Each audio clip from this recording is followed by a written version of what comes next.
Hey, hey, hey! One more. I think this is the fourth one already. Is the third or the fourth, TB, that we're done? Our WI touchdown? It's the third? Yeah, it's the third one. The third. Yeah, it's the third one. Yeah. The third RWI touchdown in this interesting 2023 that is just getting started. And we have a lot of things already happening, I must say. And it's related to all the things that we have been not only having a conversation around, but the explorations and the experiments that we have been doing, right? And I must say again, Chibi, we should have recorded that session that me, you, and Chibi, me, you, and Tim made around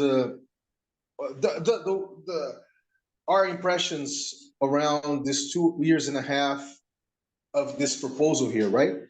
Where we made a type of historical run through it and trying to understand moment by moment where did it went, right?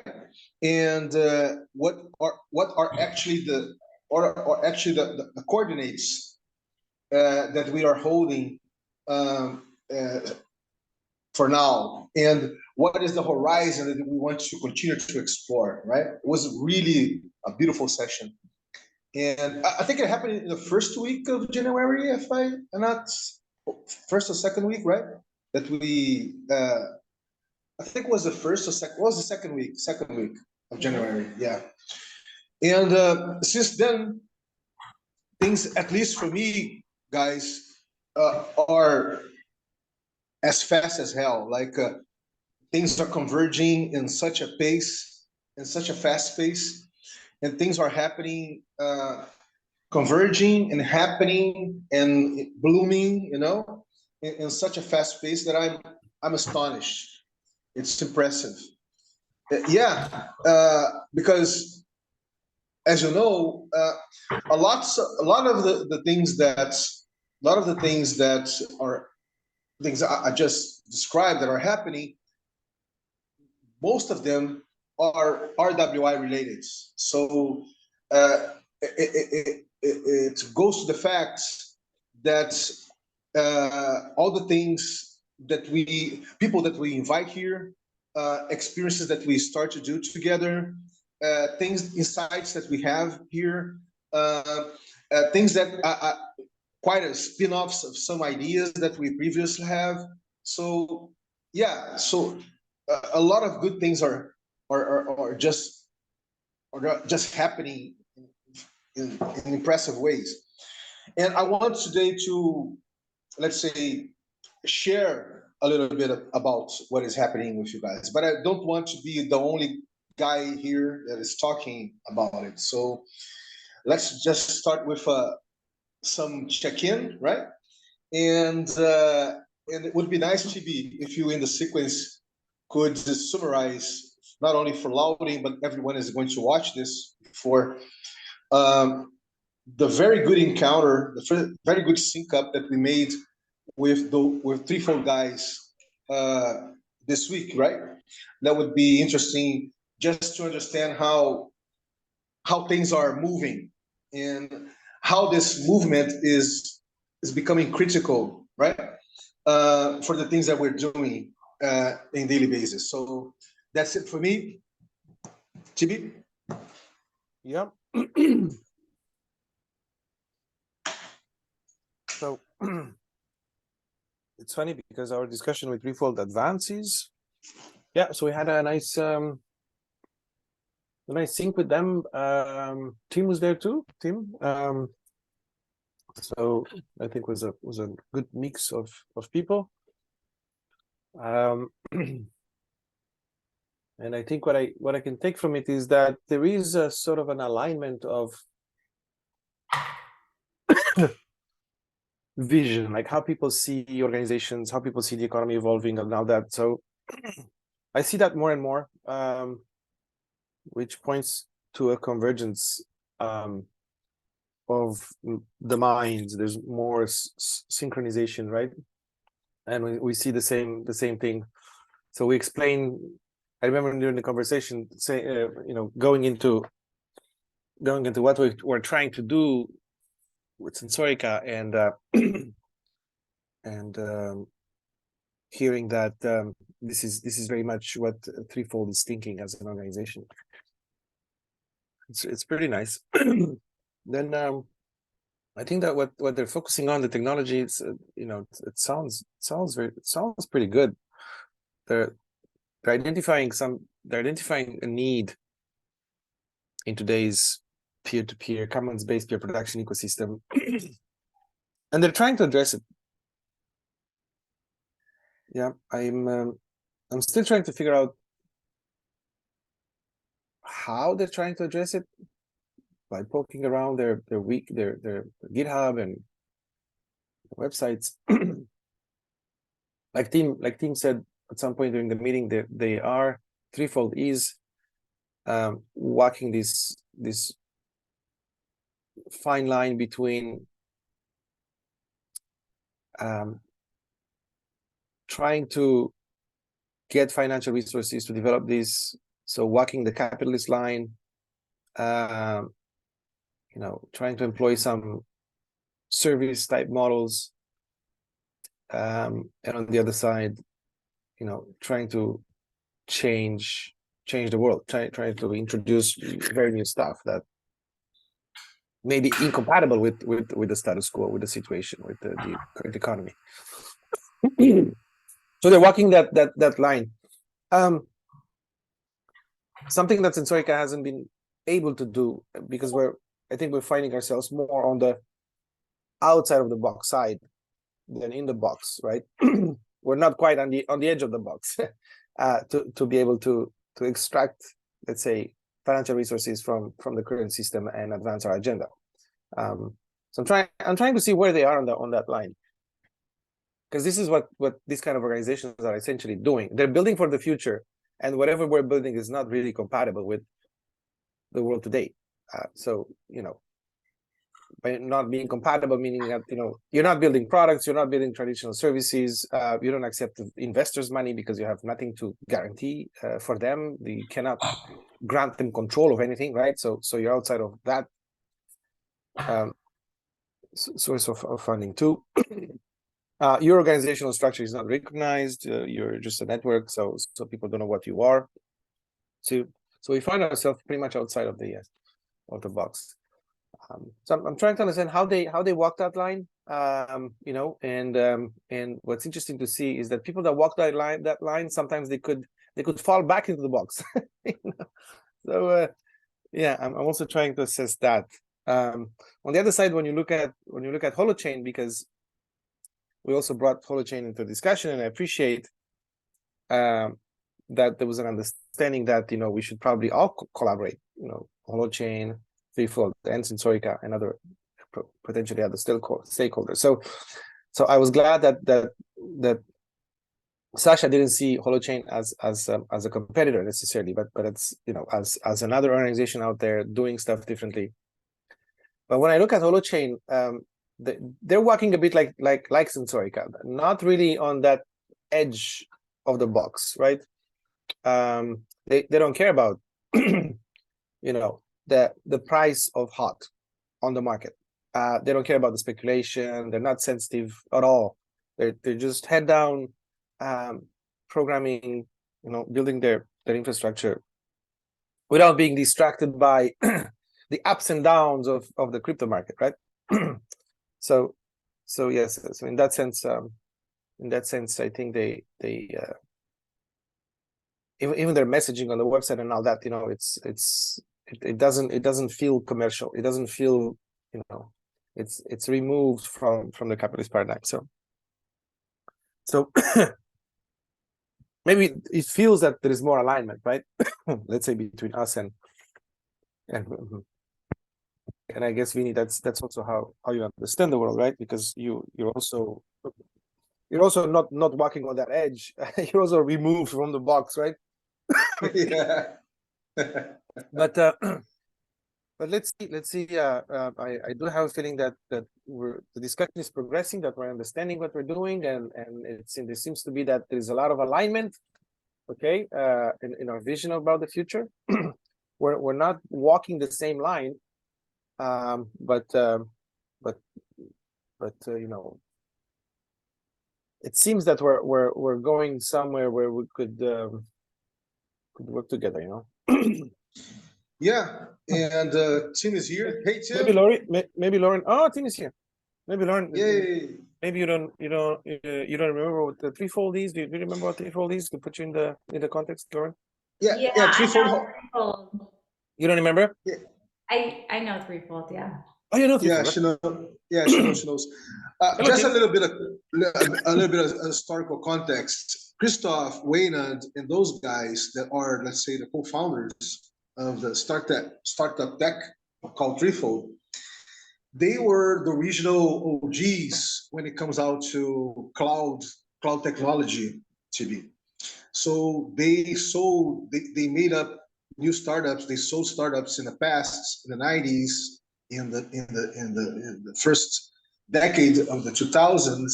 Mm-hmm. So they have reputation, credibility around developing new technologies, right? And as I could understand when I was in Egypt having those profound, deep conversations with them, they are using the know-how that they gained how to, let's say, be invested, right? Being invested by conventional investors or related to, I don't know, Silicon Valley investors that they know of, and they started by there, and then they went to Dubai and started to create with not only with the Arabs, but with with the Middle East, some investors that were keen to get out of the oil lockup. Yeah.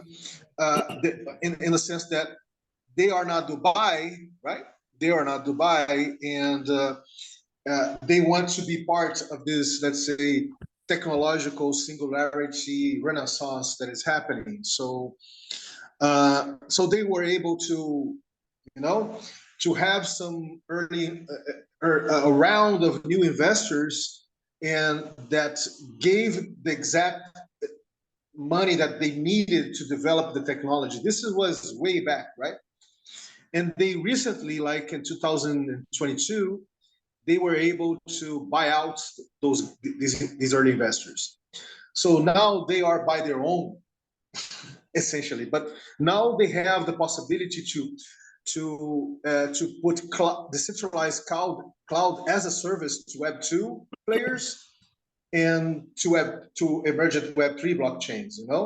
Because when you look to the blockchains, Web3 blockchains that is emerging, TB, all of them are using centralized cloud services.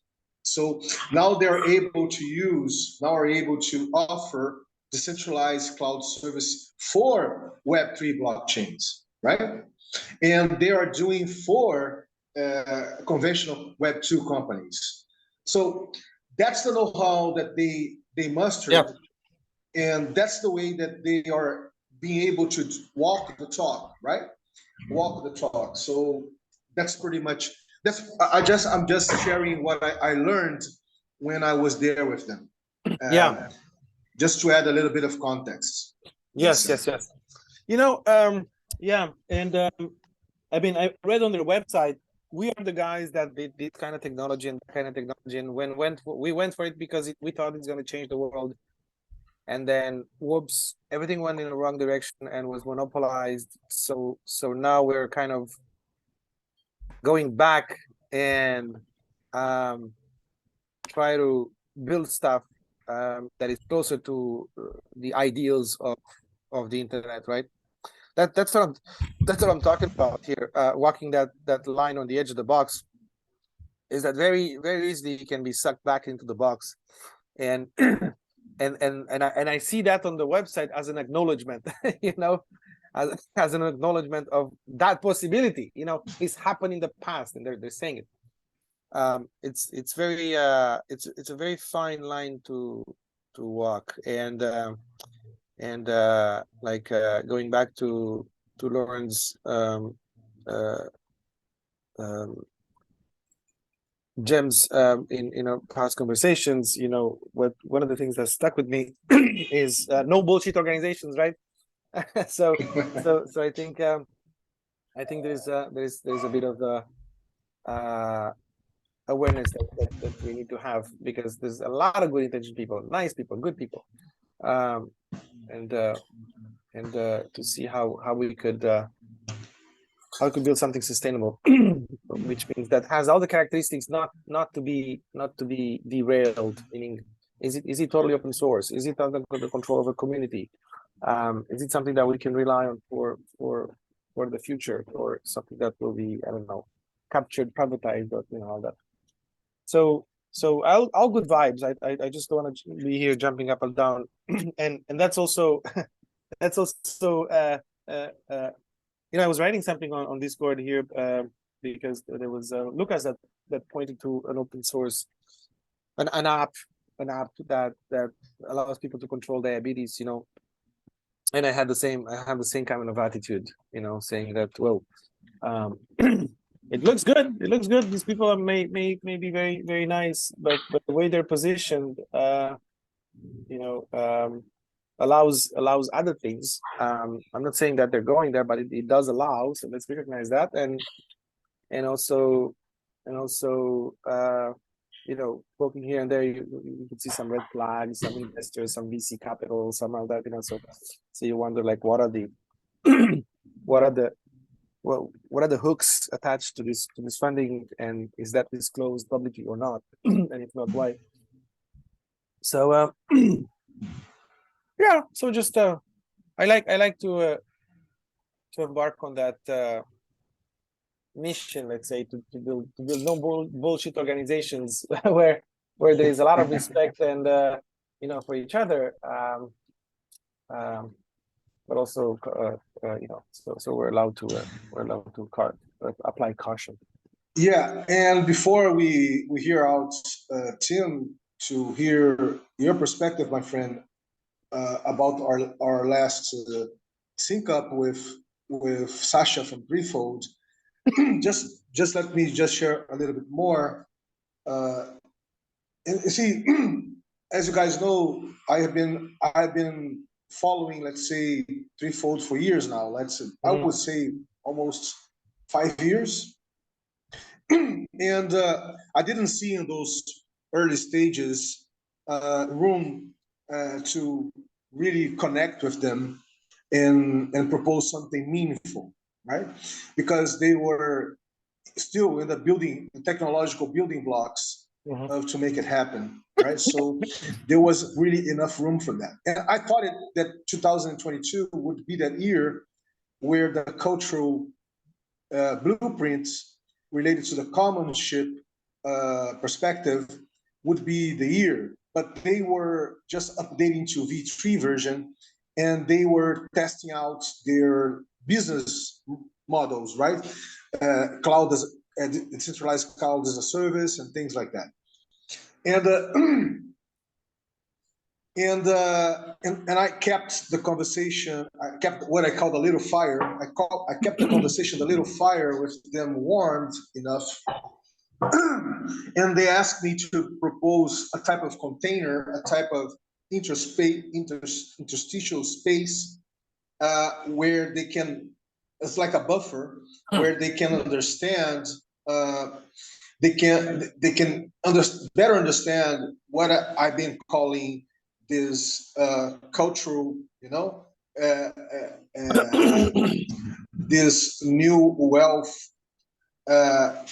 generators, you know, new regain wealth generators, and related to peer-to-peer, and related to commonship, not ownership. And that's basically what the Lotus Birth proposal is, GB. And it's nice to see how they are already understanding that the Lotus Birth is the environment. It's not an environment, and it's not yet an environment, but it's the way that they will connect to Sensorica, you know, they will connect to other to Holochain or Holoria, Holochain. And I'm saying this because in the past they tried to make some collaborations with Art of Rock in Holochain, but it didn't happen. But it didn't happen because, of course, Brock was totally in the woods doing, you know, rewriting the whole Holochain code, as you know, and they weren't really focused on that, right? And but now it's interesting to see that through this Lotus Birth proposal, they are opening. They are very open to better understand this cultural blueprint, this peer-to-peer regenerative cultural blueprint that we want to establish with them, using making the conversions between OVNR, NRP, and the digital twin technology. So now it's becoming, you see, Chibi, Tim, and Lauren, it's becoming more concrete. It's something that they can put their hands on and understand what the fuck Vinicius was talking about 1.5 years ago, 2.5 years ago. So that's starting to happen. Who? What? Who was talking about? What I was talking with them about Okay. how they are missing out the commons. If they're talking about the Internet of People, where's the commons? Because all of they're talking about was this ownership culture, Web3 ownership culture, DAO-like thing, right? And where's the commons? Where's the commonship, right? And now they are seeing practice. They are able to see, you see, Chile, they're able to understand and start to see what the hell I was talking about 1.5 years ago, or when I was there with them in Egypt. So that's basically it. Hey, Tim. Hey, good morning. Morning, my friend. Yeah, good to see everybody. Yes, sorry, I was a little bit late and just slow getting moving today. So I'll just, hey, Lauren, hey, hang out off camera maybe a little bit till I.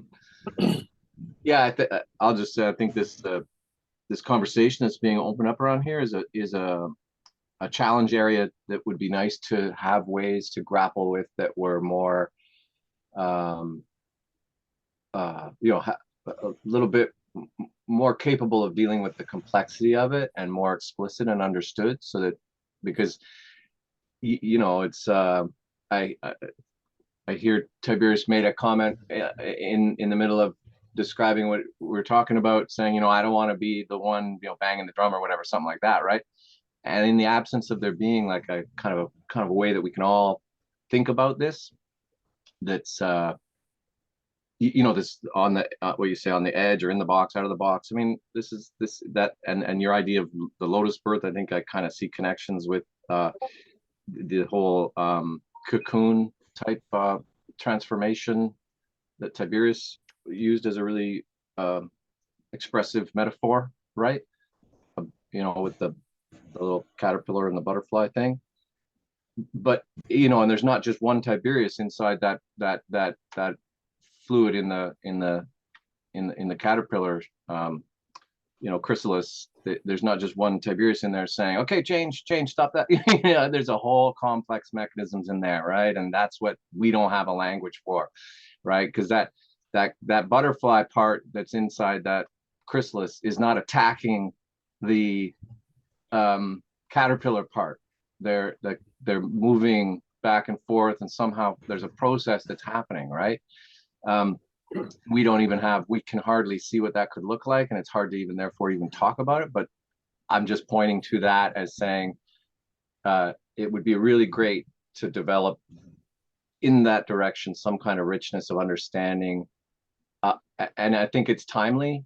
And you see the term transition town years ago, and you see transition as well as regen being a word that, right?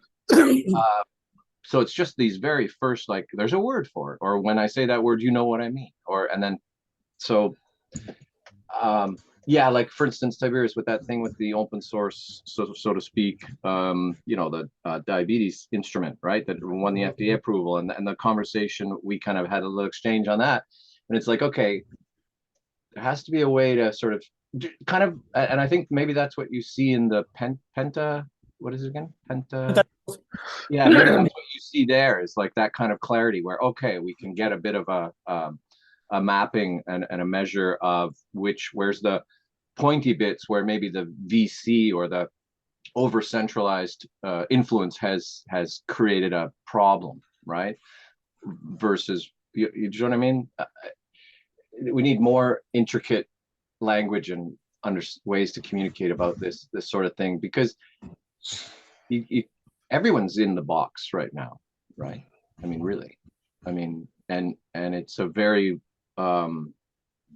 rare and unique and different sort of situation if somehow someone feels that they've managing to exist, outside the box, far from these things. That's too fragile to rely on as some kind of part of the picture, do you know what I mean? Or it is a point of weakness if we don't find ways to communicate well and work well with people all over and doing different things.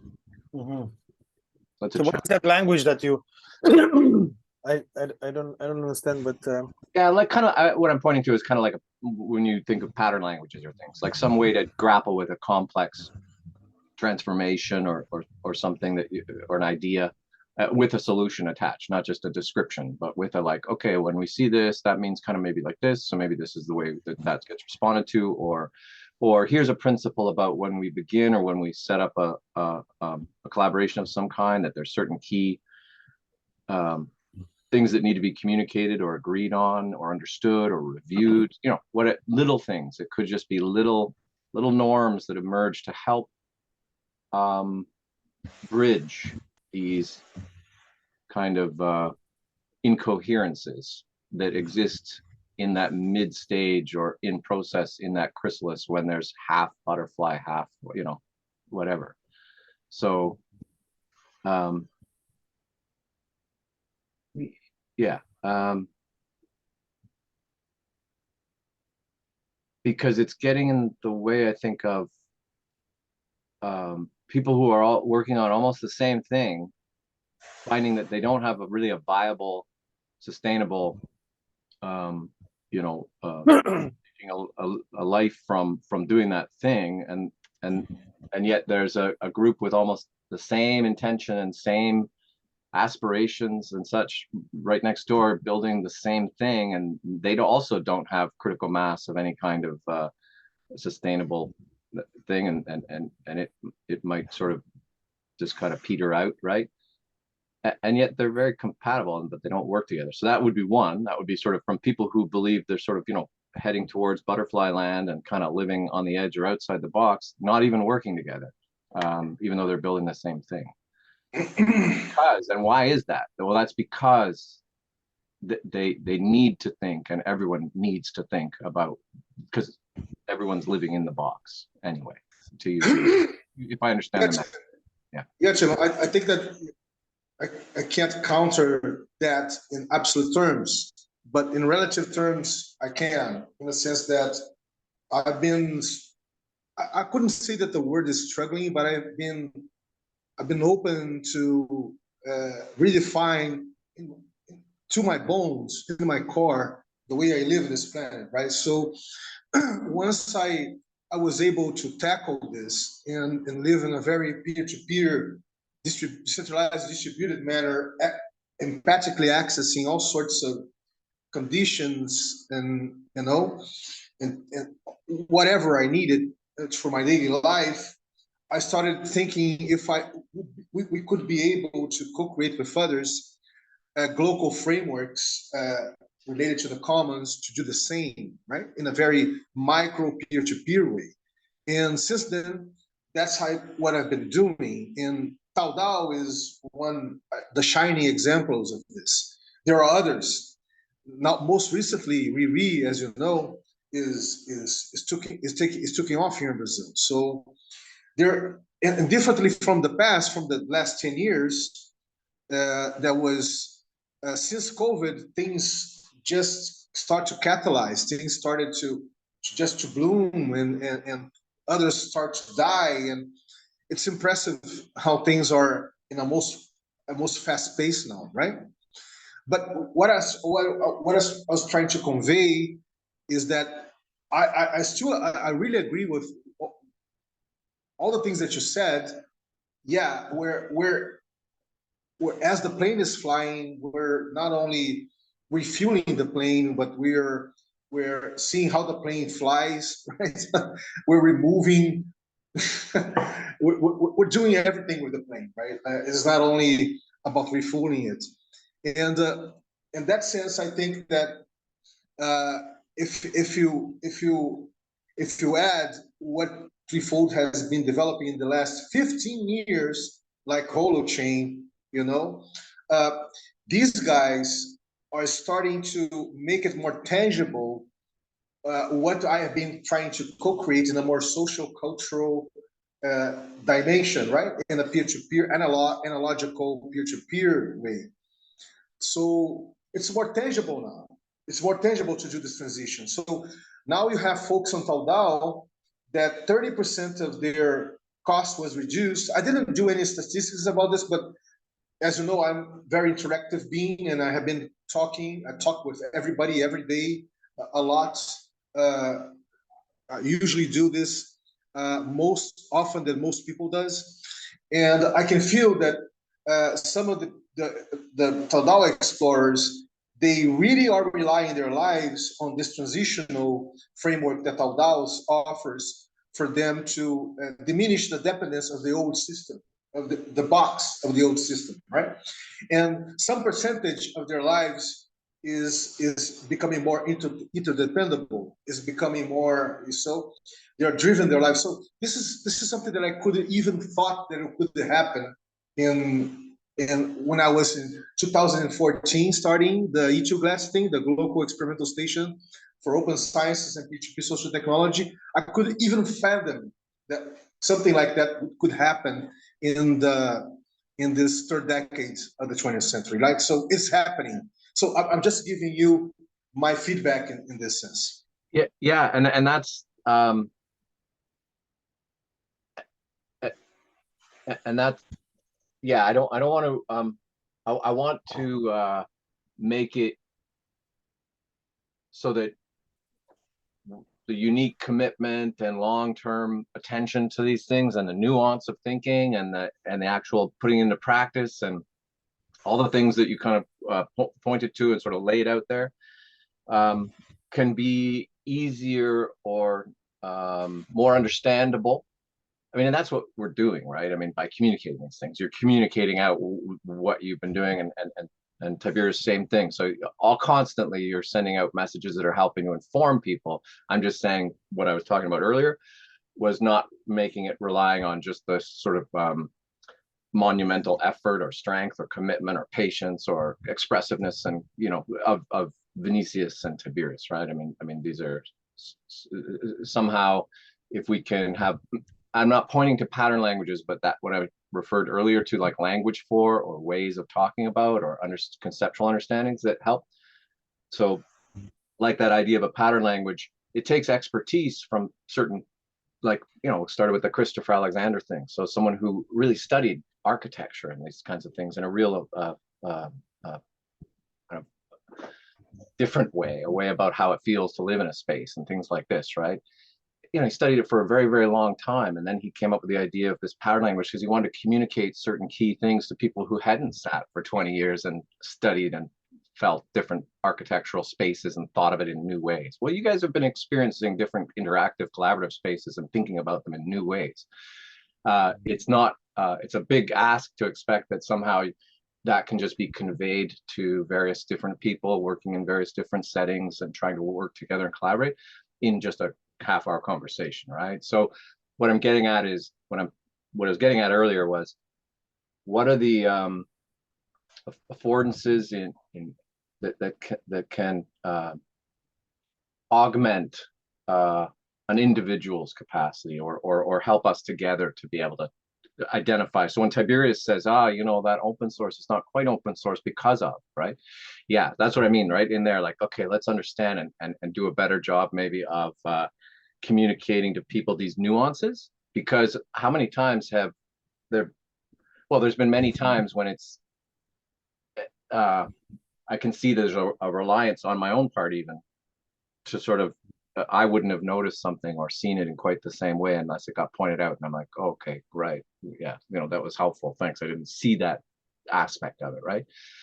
But the Tiberius or whatever, or Vinicius, not always there all the time. So that's all I'm getting at. I think they and it's to avoid conflict. I'm trying to getting at that, so that the caterpillar cells aren't fight, or the butterfly cells aren't fighting the caterpillar cells. Yeah, yeah. But the principle, but not to relax things. I'm not talking about compromise. If that was what got Vinicius a little bit concerned there, right? I mean, it's happening. It's moving. It's in the air. It's in the zeitgeist. There's huge. It's all It'd be silly to say something like it's mainstreaming, but that's the sense of that you have of these things. So I guess the discussion here is oh my god, wait a second, my nose is bleeding. Okay, be back 2 seconds. He was tittering with his nose, and he got to believe it. Yeah. Anyway, but it's and Hey, also Sam, can you say what you just said in easier words? So yeah, to use like a cooking chef kind of analogy, since Yes, I want an analogy. Yeah, you were in the kitchen, I think, a second ago. So Yeah. it's a cooking analogy. If you have like a master chef who invents some new recipes because he hung out in some place and learned about some herbs and stuff and put together new combinations of spices and created this crazy, interesting new fusion dish. Mm-hmm. How's he going to communicate he can't just be everywhere in the world telling everyone at the same time how to make this, how to go do, we create things called recipes. We write people then will write books about those spices, and another person will write a book about the journey to that place to find those spices. And then he'll write a book about the recipes and also, principles of this kind of cuisine he's imagined, right? There's all kinds of things. Like, we don't just rely on one person who becomes has specialized understanding or expertise or experiences in a certain area. We, in any other endeavor, there's sort of things that people put together to help create scaffolding to bring other people along who aren't investing the 20 years in going to that place to study those spices. So I'm saying Vinicius and Tiberius have lived many years finding the spices and cooking up the recipes and have some nuanced understanding of certain things. Other people are trying to learn that kind of cuisine. They can't expect an individual to always be there at the time. So, and then when two such apprentice chefs meet together and they don't agree on something, I mean, do they have to call Vinicius to resolve the issue, or Tiberius, right? It's too centralized in individuals, and it's too fraught with, I think, easy arguments over little things. It's difficult. Okay, if you don't have a clear way to discuss something, it's easy to fall into arguing about things that really weren't perhaps so critical. And that's what I see happening sometimes. Yeah, there's some other ingredient here, which is building on what you said, Tim. It's not at all opposing. And I am sensitive to that. I have to wrap my head around it to be able to speak about it. But I think the issue here is, how do we? And I know you are sensitive to it. I know you're both sensitive to it. I'm trying to take the cognitive load, or the effortful kind of vigilance off of individuals, and also help to provide, some kind of principles or more clear ways of thinking and seeing things. Yes. So the ingredient that I want to bring on top of what you said is, on there is expertise, but there is also how should I say that? Like Some- an ethos, I think you mean, maybe. Like, yeah, sometimes of an obsessive ethos. Okay, and this is, I think, key, because we're talking about ecosystem, we're talking about diversity, and in this ecosystem, there's people that have a vision and inject a vision, but might not be the right vision. Okay, might not be the right vision. Like Hitler had the wrong vision, but he was very passionate about it, right? So you can be passionate about good stuff that leads in a good direction for the majority of people, and you can also be passionate about a vision that leads people to hell. But nevertheless, I think we need these people that have a vision and defend a certain type of ethos, right? And some of these people are passionate about it, so we need those. And I think what happens is, as much as there is a need to have a harmonious interaction, there is also a need to kind of understand that these people that are passionate about a vision, they have a role to play, and they're passionate. You know what I'm saying? It's like you can't dissociate both. Passion means that sometimes you do have a reaction, you know, and yeah, I don't want to. That's the challenge, right? There you go. it I is a challenge. Yes, don't yes. want to detract from that at all. That's essential. Yeah, And also, I didn't mean to suggest that there shouldn't be. I didn't mean to sort of emphasize it, you know, that there wasn't conflict. You know, that wasn't the main point. Conflict is productive in a lot of ways, and or difference of yeah. opinion, debate and deliberation and arguing different perspectives. It's a really productive thing as well. I don't mean to sort of say that must have harmony and peace all the time. It's not what I was getting at particularly, but yeah, you bring in the element that is probably the hardest thing to conceive of in the sort of technical kind of pattern languagey way I was talking about it, which is the more intuitive, you know, passion for a particular vision or even a particular pathway to get to that vision, right? This is where people can become attached to things, and it would be helpful to everyone, I think, to be able to communicate more clearly about these things, right? I see it as rules. You know, it's like there's the placekeeper, there's the pollenizer, you know, the weaver, you know. So Caroline, Well, that's a helpful start right there for kind of getting at this kind of language to that because that's come up before, but that maybe could be developed a little better to say, oh well, I'm playing this, because people in, you know, common use language will say things like, oh, I was just playing the devil's advocate, and what does that do? That immediately says I'm not actually attacking your point. I'm trying to be critical about it and providing an opposing view for the purpose of developing this understanding. Yes, right? yes. But Tim, I think that the foundations to start to co-create pattern language for what we're talking here about is this: we start to explore VICD cycles, right? Speculative fictions, right?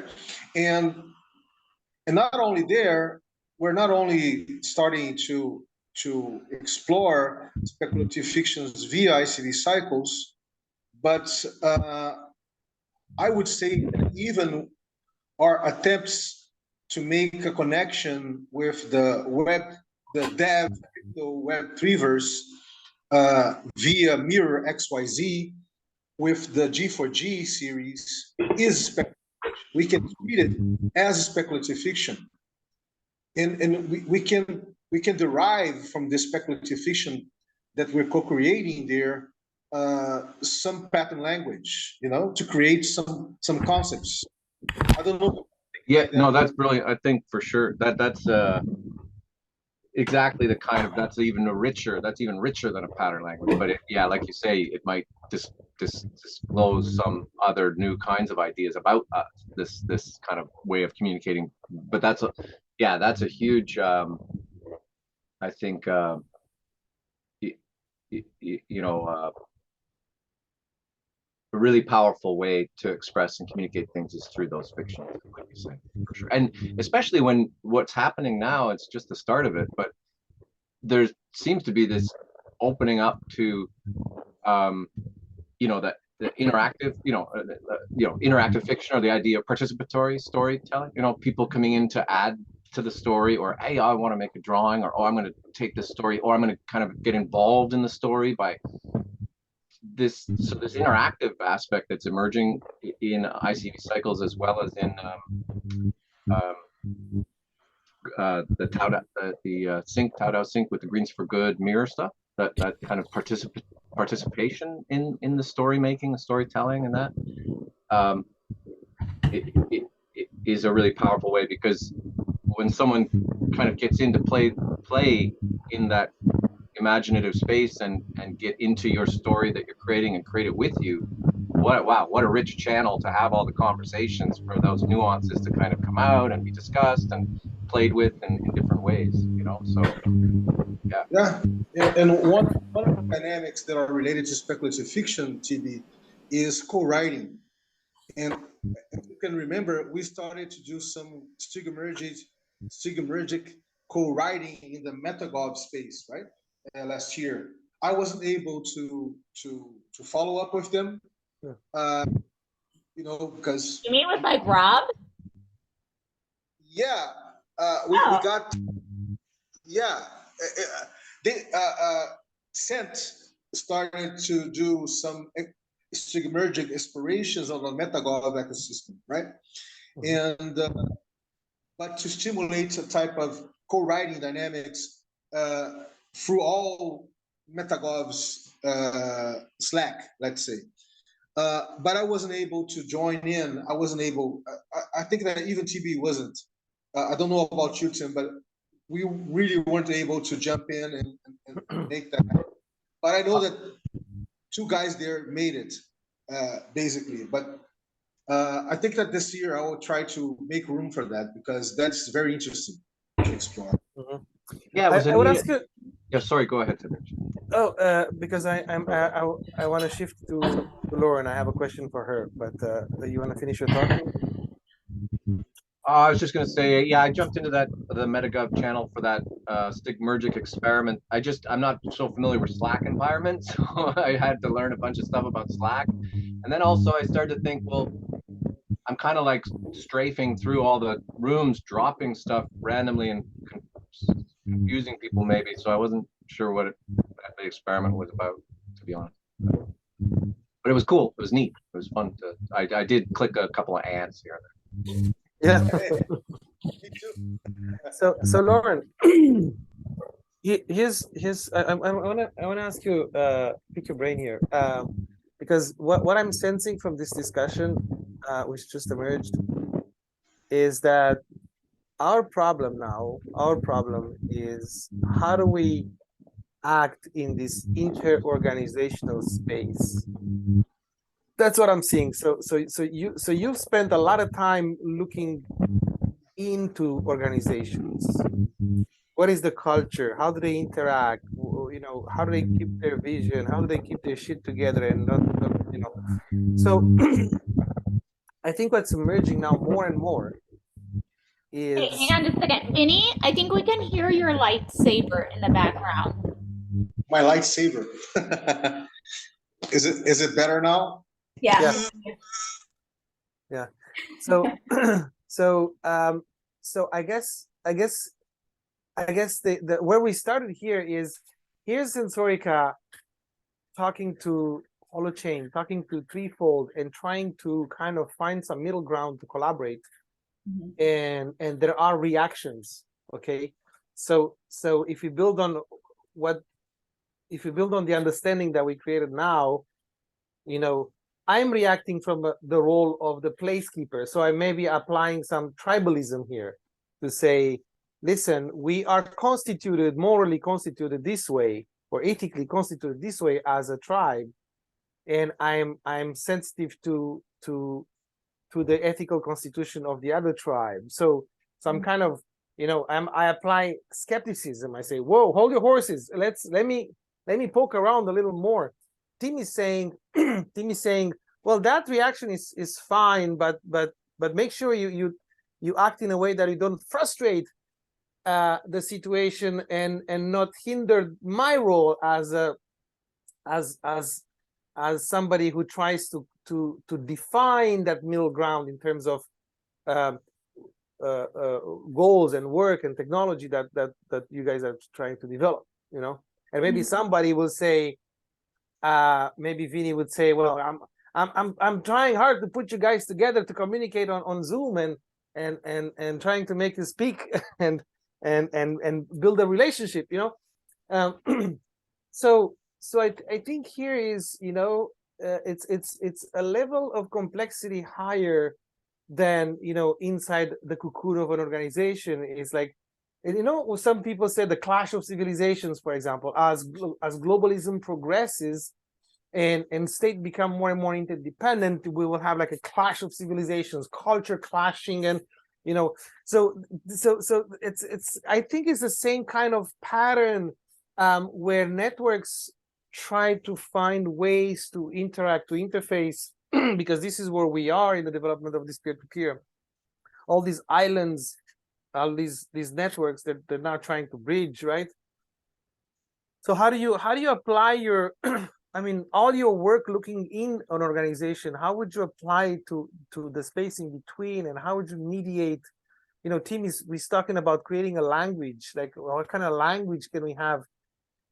I'm saying let's recognize roles too, you know. Yeah, all of the above. Very good. Yeah, I just threw in that symbiocracy thing because I think there's kind of an opening into enriching this, you know, roles and language and way of expressing it in that direction as well. It's kind of a fun word that was coined, I think, by like Danilo or Vinicius or someone before, and it's, you know, like, Yeah, we have been doing this since 2014 here in Brazil. Yeah. So, going along. I would let Lauren speak a little bit. Yeah. To see what's her insight. Oh, okay. Well, I don't know exactly what the question is, so I'm just gonna talk for a little bit. I think That's great. and I think maybe what I've been reading and thinking about will somehow sort of answer you. And so let me see how I can. I've just been really getting back into like working from intuition and my own intuition, and sort of dealing with the fact that for so long, for so many decades, like I was really kind of faking it and working with a mask and trying to like present as normal. And now I've been trying to take off that mask and figure out kind of who I am without that. And it makes me have to interact in ways that are really difficult. Like I've been having to assert myself more and ask for things, which I hate doing, and be vulnerable and be like, you know, I have like some kind of like disability in my brain, and actually like telling people. So that's really hard. And but one consequence of doing that is that I'm able to see things much more clearly than I was before. Before, it's like when I put my intuition on the shelf to be normal, I couldn't access that. So now when I'm seeing, when you know, we're in a field of systems thinkers, and what that attracts really is a lot of people who are really good at pattern spotting. If you notice, like a lot of people that we're attracting around us. And I think there's a really high incidence of people with really differently working brains who are um, who are have areas that they're super gifted and talented, and other areas that are disabled. And like, say if you're in like a corporate space, like it's always at like a 5. And this is really hard. It's hard to perform at like a 5 level if your brain is both a 10 and a 1. And so in certain ways, it's like so boring that it just puts you to sleep. In other ways, it's like it has some things that other people seem like they understand, and we don't understand. So I've been thinking lately, like, how do you create environments where you can, like, my conception of collective intelligence is each person being able to turn up the dial and ask for the help that they need and get what they actually need, and be able to give what they need. And it's really, really difficult. One non-intuitive thing with all of this peer-to-peer stuff is that you think if you just create some kind of marketplace where people can just say what they need and get what they need, but it doesn't just happen that way, because you have to create an environment where people are so divorced from their needs that they can't ask for it directly. And most people don't even know what they're needing, because they just don't even know themselves well enough to even do that. So what I saw with Kiko Lab and working with people who have all these like project ideas, you meet everyone, they have their projects. Like what I see people doing is putting all of their like shadow stuff, like their dreams and their fantasies and their needs, in these like project objects, which are just socially acceptable representations of what we're looking for, that we can then use these projects to interact with other people without actually like revealing what we actually want and need. So we create these projects. And if you've ever wondered like why so many projects in this space are actually like almost completely nonsensical as actual businesses, that's why. Because people aren't actually trying to do business, they're trying to get their needs met, and then they make up these businesses to get their needs met. And that's why, like, if you really look at them, like, a lot of shit just isn't making sense, in my opinion. At least that's what I've noticed. So, my work for a long time has been to try to figure out how can we create a space where people can interact authentically, because there's a reason people aren't totally authentic. There's good reason for that. And how do we create that kind of environment where people can be real, and you can actually where there's a sort of like where you remove the blockages and get like real emergence to come, an emergence from a really clean place. Because the transactions that we're having, to me, they lack a kind of clarity and cleanness. And when I first started,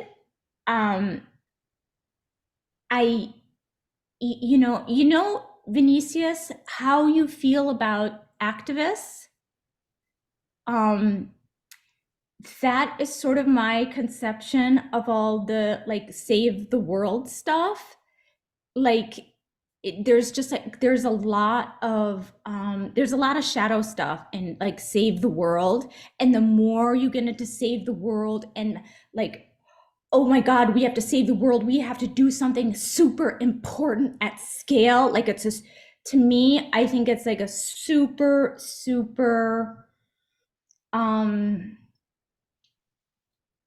it's it's not a healthy pattern to me, because it's like trying to be just in the light without acknowledging any in the shadows. So I really, like, for me, I think it's really important to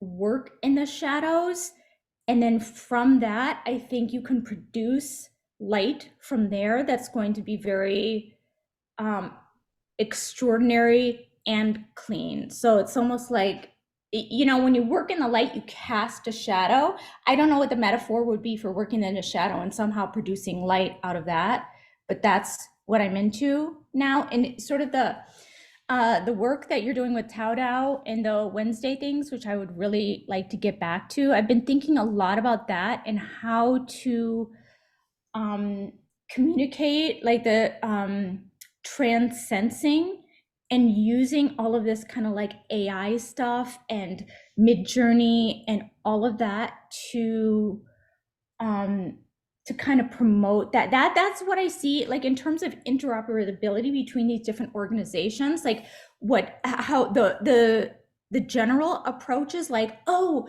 okay, let's, you know, get together and do these like talks and stuff and like work through things, but then all these talks are like super abstract, and really it's like, what the fuck are people talking about? Like, what, it's just, it's like too kind of abstract and it doesn't really go anywhere.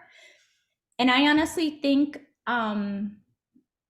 like it'd be more effective. I know this is going to sound batshit crazy, but like getting together with these organizations and building something like totally different, like a quantum time machine, is going to be a more effective way to create interoperability between different organizations. So I see this interoperability as not the conceptions before, like in years past, have been like, let's make a meta container, and this meta container will promote interoperability. And then someone comes along and is like, no, I have the biggest meta container.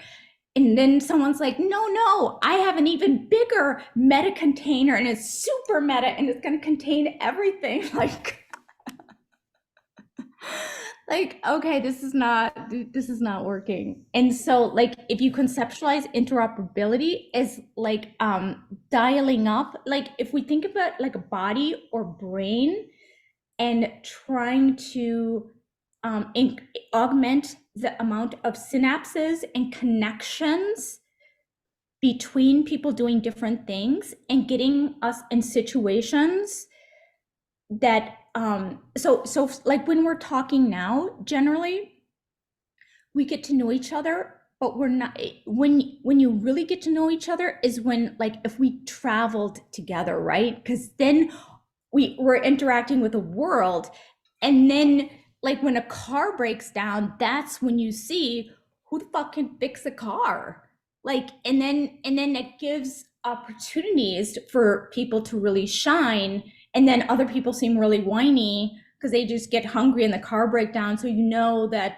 you know, so we're always in these situations that it's hard to see like who does what and how to place people and when people are at their magical best, and, you know, who gets crabby when they're hungry, and so on and so forth. So I guess my answer to your question, which I don't even know what the question is, but is to go like fully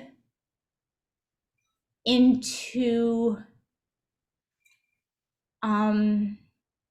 like fantasy and magic and Dungeons and Dragons, and like remember I think like the best conversation that we had, in my opinion, was when Vinicius, he was like, yeah, and just the other day, you know, I went to the sex party, and it, like, he just threw that out there, and that, like, just throwing the weird stuff in, that allowed me to be like, hey, you know, why don't we use this as a metaphor? Like, but I couldn't say that until Vinicius made that move. I couldn't make my move and say what was on my mind until someone else like started that.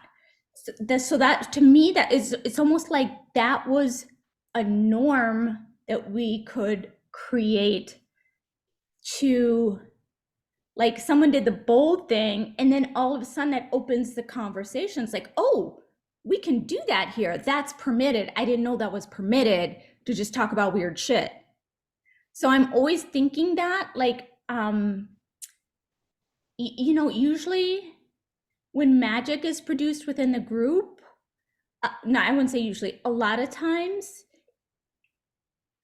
it's in a sort of controlled situation, where, say for example, you can have a group that gets into like a safe space of like they're confessing or something, they get like really open and it seems like really amazing because everyone's kind of sharing, but that can be really toxic if you feel like you have to share. So, so say for example, if we're creating a really cool environment where people feel like they can share and they can say weird stuff and stuff like that, you actually have to make it like bring in some cultural ceremony to make sure that you set proper permissions, because in the peer-to-peer environment we don't have that. There are no and that's easier to spot when you're a female, especially an autistic female, when they're not like the rules and norms aren't there. It's like I depend on those rules to kind of get by. So it's like if those aren't there, then it's just like trying to like sense these things. So it's I don't know, but that I think that kind of co-creating these social norms is how you can bring these different organizations together into the oasis. And I think that will actually spark super imaginative, I don't know, I just think it will be very sparkful. I don't know. Is there a process? I mean, when we usually engage with some other organizations, you know, we set up these meetings and we say, okay, let's present ourselves, and then you present your organization, they present their organization, what you're working on, do some demos. So it's very dry, technical. Here's what we're doing. Here's what, you know.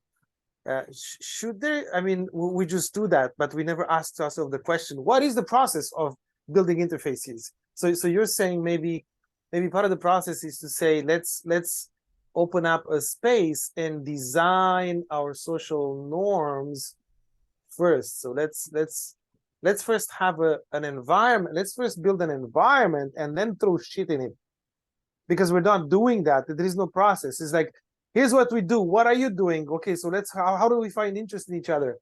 What is the common ground? But from what I understand from you is, why don't you approach it by first, let's build an environment. What is the environment that we want to build? What are the norms that we put into this environment? And then throw shit inside.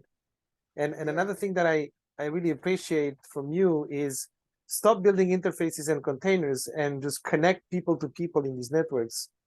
Build synapses, wire, instead of building a sort of a formal interface, right? You see what I'm saying? Yeah, I mean, that's what I retain from your. I think people keep talking about decentralization, but they don't really understand how decentralization works. And we have model. Okay, and because I study the brain, people keep on using the brain as their view of how the brain works as a model for how organizations need to work. And in their model, there needs to be a central command and control, which is the brain. which is absolutely not how the body works. They're like, just how things work, how like fungal networks work. That would be a much like a fungal like rhizome network would be a much better, more sophisticated and advanced pattern to copy than anything that humans have come up with so far, because we keep like repeating these patterns that we see. And even if we say decentralized, like that, it's just we don't have the right metaphors yet to even interact with people and make healthy networks. It's really difficult, I think. Tim, can Yeah. you reflect something? I did some reflections. Can you reflect something on this? Yeah, I think it's all, yeah, all, I feel like we're saying similar things from different perspectives. So I agree with everything everybody's saying and what I was going on about earlier. And Lauren, your point about the brain or the hub and spoke, centralization, control, command control versus, yeah, that's kind of almost emblematic of the transition, and that rhizomatic or that symbiocratic alternative. We don't know how to figure that out, right? Because we have too simple conception of what it means centralized, what it means decentralized. We don't see the centralization when it exists and it's causing a problem. We don't even see that that's what's happening, or that that's an issue that you could make progress by trying to, decentralize or reorganize somehow, or let what you just said, let some kind of more non-cognitive oriented, more just social and peer-to-peer relationship, people meeting, letting that some of that kind of wiring, as you say, occur, in its own natural way, without sort of there being some kind of sense of a plan or a project, that as well. So all these mechanisms are going on, and there isn't going to be a central kind of brain controlling them all and making but since our language and our concepts, when we speak about a we as just a sort of a general grouping, just get 100 or 200 people together, the shared concepts that allow us to communicate some of these nuances aren't really they're not available generally to someone just chatting, or to say, oh, remember that principle, right? Any complex endeavor usually ends up with there starting to be leveled out some agreed on words or principles that mean things. But right now we don't have a lot of them yet, and they're not shared anyway. So it's hard, to your point, like a norm about maybe starting some kind of a sharing session where people are really kind of opening up and becoming very vulnerable. Like you say, there isn't yet some of the maybe supports or some of the shared norms or understandings that help to mediate and make that safe or viable in a lot of cases. And so there's gaps on that we don't yet sort of know how to address. And so I'm just, I think this is everything that's come up so far. I think including it, what you were just speaking about, it is a repeating of the call for some kind of way to navigate a little bit better, even in a decentralized way, even in a like in there's a concept of in neuroscience with well, anyway, unfortunately, but let's just call it the society of mind.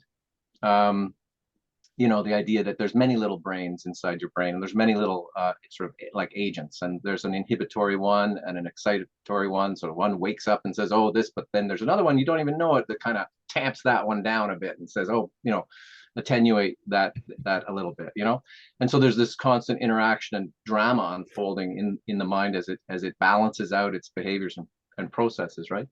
And so that kind of complexity, we're dealing with things at that level of complexity, but we haven't sorted out or understood how to speak about it, how to communicate it across people or across organizations. So this is the challenge. And the one thing about the wiring thing, in the brain, there's that idea of things that neurons that fire together wire together. So I think the fire together needs to also be part of that picture, right? Because sometimes you put, in the peer-to-peer way, it could just be also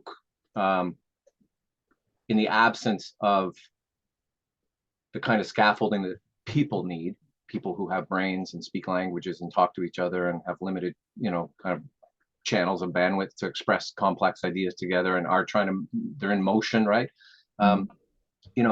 If you just have a free-for-all kind of, interrelating, it could just turn into a cacophony of gossip and criticism and ad hominem attacks on each other, and all sorts of sort of negative patterns can accrue and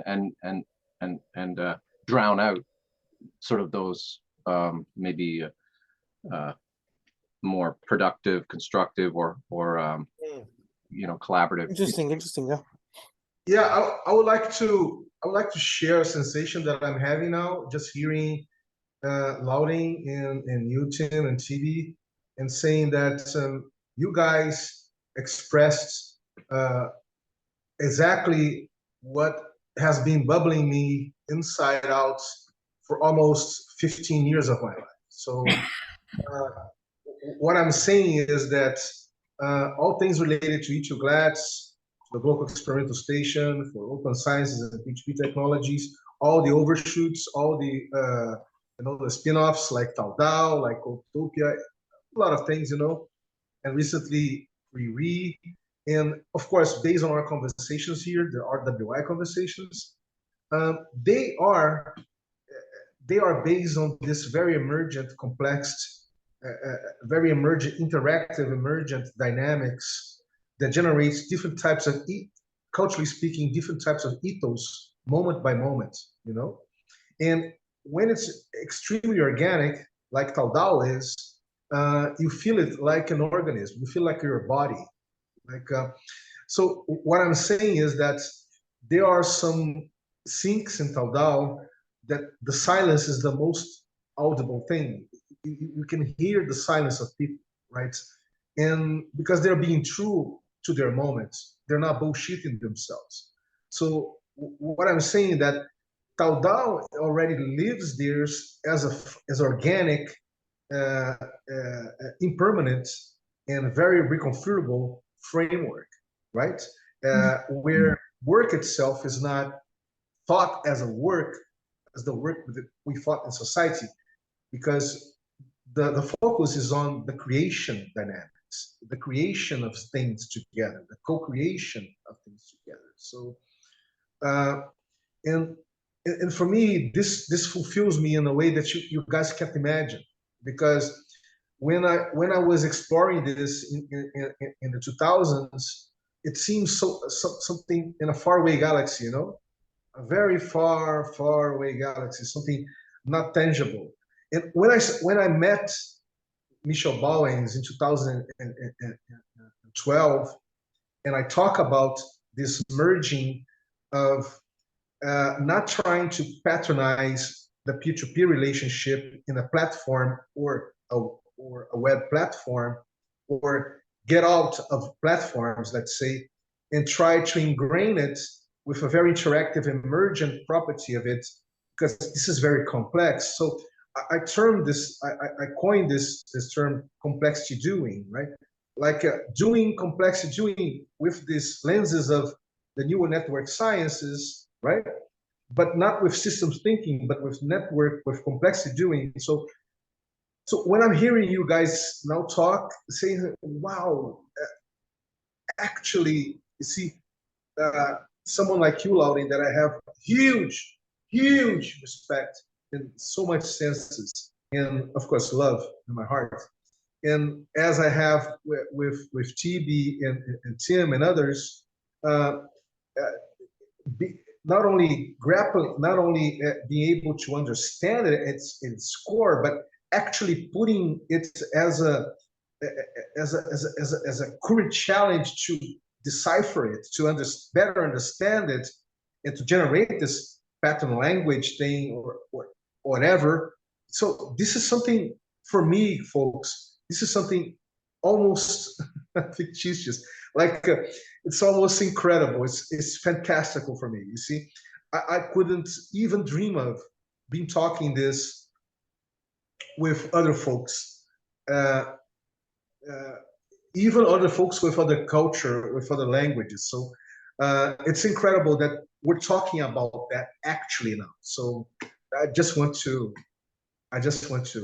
share that. Thank you, thank you. But to put what you said in a practical way, maybe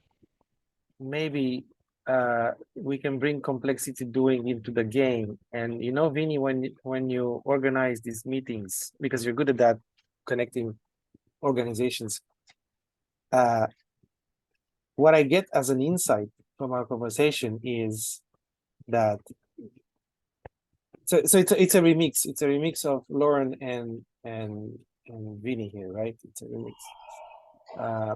When we get together, we wear the clothing of I am representing the Sensorica way of doing things, and I am representing the threefold way of doing things. And we communicate through these interfaces. There is no space in between. There is just a narrow line of communication between two tribes. Maybe Vinny, you can set the stage, create that environment where we are complexity doing, meaning you, Tibi, and you, Sasha, as individuals operating in different contexts. What do you get excited for, and what do you, Sasha, get excited for, and what do you, team, get excited for, and then build these synapses peer to peer, making these organizational boundaries almost invisible, almost not being there, and just tracing these strings between people, right? You see what I'm saying? Maybe that's the approach we should take, and the facilitator or the facilitation should kind of dissolve the walls. You see what I'm saying? Make organizations, like, make them just disappear, and maybe turn the conversation into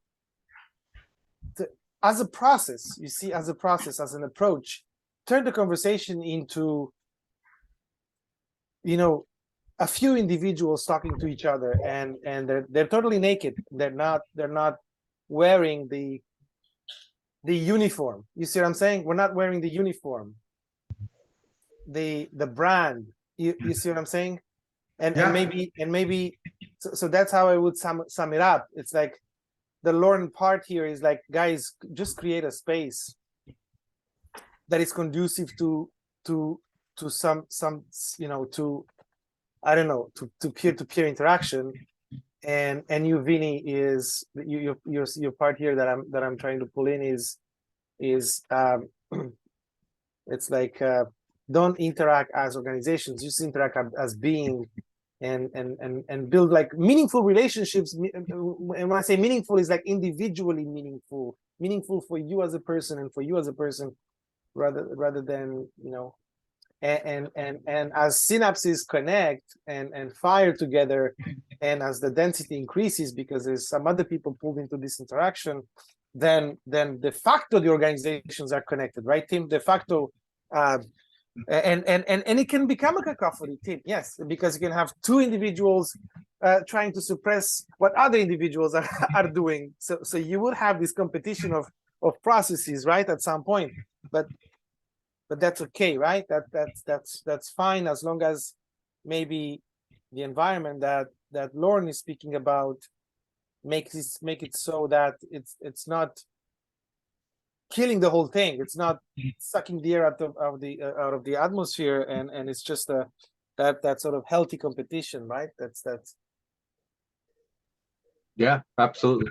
I totally agree. And that's what's happening, to Vinicius's point earlier as well, in a way, like, over, you know, there's a lot of what we're talking about now that has been happening with all the imperfections and, you know, cautions and things, and dangerous spots that Lauren was also pointing to. It's all happening right now. So I feel like we're kind of in this conversation advancing what was being talked about, which is how to make it more how to make it more how to take, what's the next step? Because like I said, like, it's already, everything that just got described, Tiberius, in a way, is happening. It's just that we're also finding that sometimes we trip over it, or it's Yeah. things, right? So how to have some kind of shared understanding about certain things that are helpful as a in that body metaphor, organismic metaphor, the inner ear balance thing. When collectively, how do we understand together that, oh, we're getting a little bit off balance here, let's now undertake this conversation together, or remind ourselves of this, and then that'll help us kind of catch our balance again. Because it's fine for the organism to trip and fall and scratch its arm and stuff, but we're just trying to stop from the organism that's maybe at a fragile stage in certain things or different collaborations. We ideally, you don't want to have them walking off cliffs left, right, and center, right? That's all. Yeah, Tim, that would be an excellent segue, even for us to starting to wrap up our third sync here, our third RWI touchdown.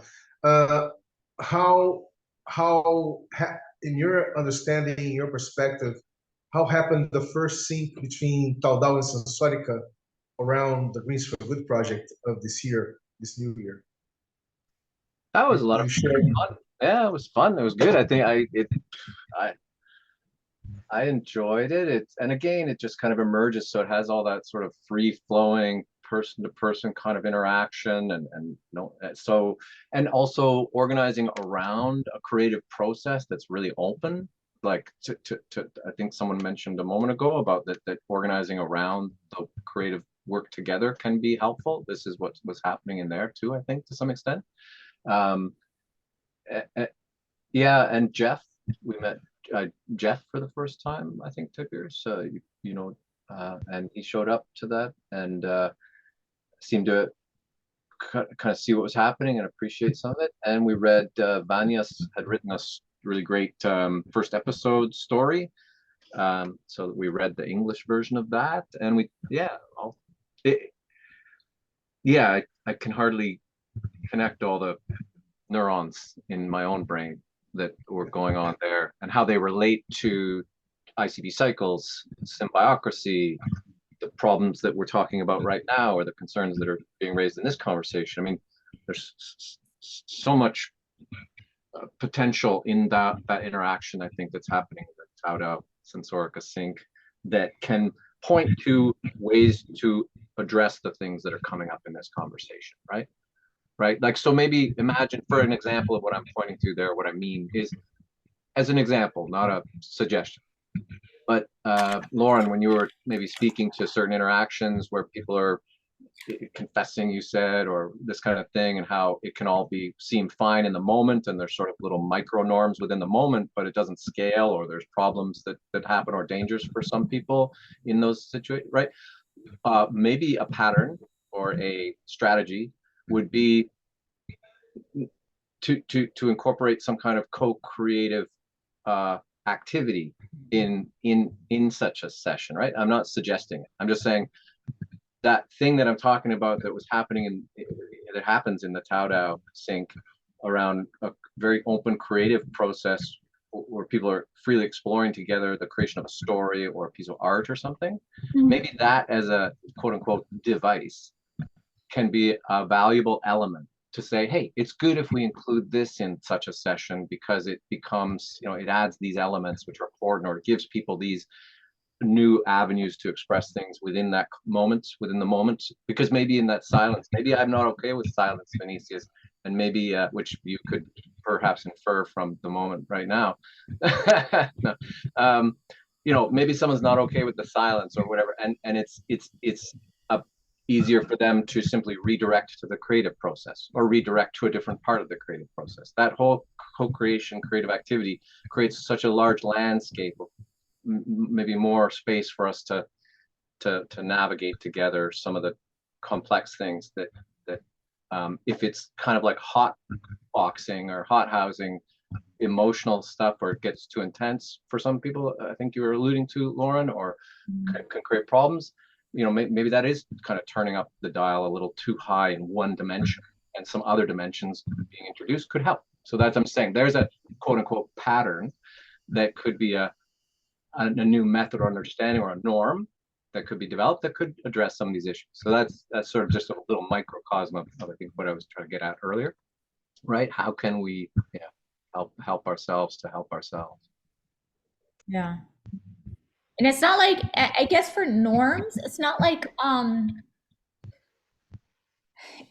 it's not like you know, every space and peer-to-peer has to have the same cultural norms. It's more just like, how do you express those norms and express what kind of culture you're creating? Because it's really hard to tell from the outside until you invest into a particular space, and then you're like, oh, now I see how it is. That's happened to me. Like, I've overinvested time in certain organizations, and then I realized, like, oh, this is actually like a really bad space for me, and I'm not going to be allowed to thrive here. Like, it's not like, you know, time to pull out. Yeah, I've experienced that as well, Lauren. So I know what you mean there, and there should be better sort of, we could help to make that not so difficult or. You know, I always think like I just, so I think if we think of this as more less as more like a movement, you know, like what has sparked like amazing movements in history, and it's always that environment where there's like a salon owner and something like that, and people go to a place, say it's like a, you know, a cafe, or you know, like almost everyone from like Microsoft and Apple and all of those guys, they were in a club together, and it's like it's not like they're just like geniuses who get download stuff out of nowhere. Like, you know, you see in all of history when stuff is popping off, it's always an exchange of ideas. And so what makes that environment, like I was just reading this book yesterday by Bruce Lipton on cellular biology, and he was like, cells can express totally different depending on the surrounding conditions, and like what's going on in the petri dish. Is it warm, is it cold, like what are the conditions around it? And these cells express completely differently. They're the same cells that can do totally different things in different environments. So like, how can we create the right environmental conditions for stuff to happen instead of like forcing it to happen? Yeah, pretty much that. I started, I made this survey on conversational topics. I tried to create a menu. Can I get some feedback on it? Can you, it's like just a couple minutes for you to just give me feedback on what sparks interest and what doesn't. This is kind of the direction I'm heading in. Did you share something on the chat? Or? Yeah, I just posted it in the chat. So this is what I'm talking about, like creating social norms and creating. Okay, so this is a non-obvious insight right here. If you get a group together, like this is what happened, Vinicius and DAOstack. They were like, oh, okay, we're gonna get some money and we're gonna have this proposal system, and we want people to put together really innovative, radical proposals.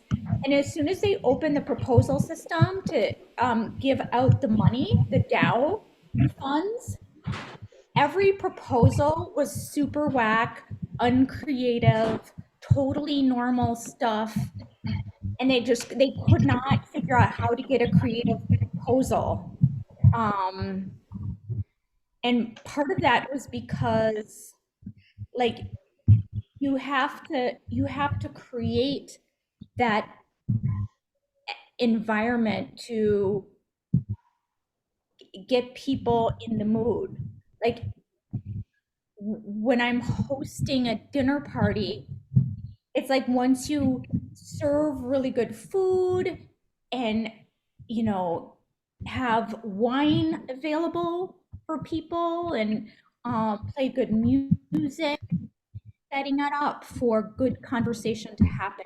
That's kind of what I'm like trying to facilitate here. Like, how do you kind of set forth examples to seed and to basically allow these synapses and these allow these synapses and to happen on their own, to allow emergence, I guess.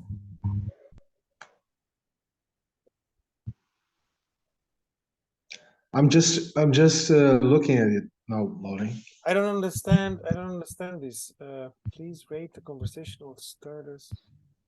Yeah, so I'm just making a conversational menu of like possible conversation topics. And what I'm trying to do here is see if I can, by making this menu of things that people could possibly do or explore, would that allow for people to open up about something, to give them permission to do something creative or weird? That's what I'm trying to do. I'm trying to give explicit permission to go places that normally people can't go because they're not allowed, or they don't know if they're allowed.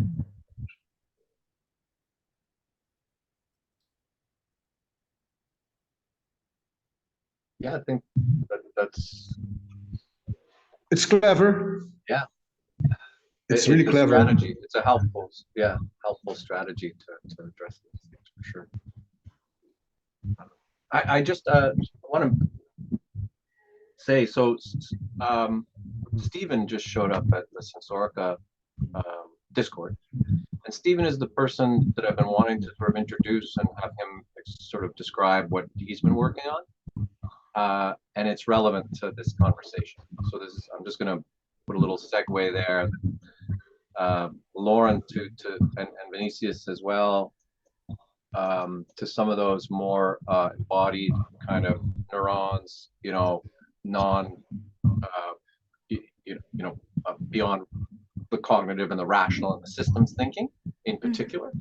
That's where he focuses, is how to actually conceive of developing in the directions that you've been speaking to, or that we've all been speaking to this morning, without representational systems thinking modeling approach or mindset. How to move forward in these ways in a fully embodied, fully enactive way. And he very much applies space and the peripersonal environment and processes and facilitation around moving, like us going out into a field and sort of using the space of the field as a tool to work through and solve things, and moving and talking, and it's too much to just sort of sum up in a paragraph, but that's what he's working on, exactly getting away from the cognitive, getting away from everything in the brain, getting away from the mind type structuring, systems thinking, boxes and lines and just trying to kind of get into the living moments around these kinds of issues you're talking about, and using making that the laboratory in a way to advance these things, right? And doing it in a really thoughtful way, trying not like inventing it from necessarily just making up any old thing, but trying to make sure that you're taking into account nature and natural principles and the way that things are, and how the mind works and how this kind of thing. So let's kind of maybe just I think maybe I could invite him to the next RWI to talk about that if you want. Yeah, and who I can't remember the name of that guy. I checked out the YouTube video. Who was you recommended that I check out his video. He was doing complex system stuff. Oh God, do you remember? Well, if it was that, there was only one video I think of. There's Daniel but then Stephen might be who you're speaking of, because I might have already, I know I pointed to what I was just mentioning before, so I might have What's pointed his you to the name? video. Stephen Sillett, and he's the latter half of that video on the Sensorica channel from the Collabothon. He's the second presentation, and he does a good job there. Can you give that to me again? Sure, yeah, I'll find it. Yeah, because I was checking that out and I was like, oh my God, that is so similar to what I'm thinking about. Oh, I know he was talking about boundary objects. Yeah, that's him. Yeah, Yeah, okay. boundary. And there's in the segue in the boundary objects, it's not the same conversation as another one, but has some relationship. Lauren, is the critical objects, this huge thing called climate change. It's considered like a critical object. It's something so big that you can't fathom, you know, you can't translate for your daily life. And it's really interesting how these critical objects they are part of our daily conversations, right? And it's something that doesn't give us any type of grounding to step on.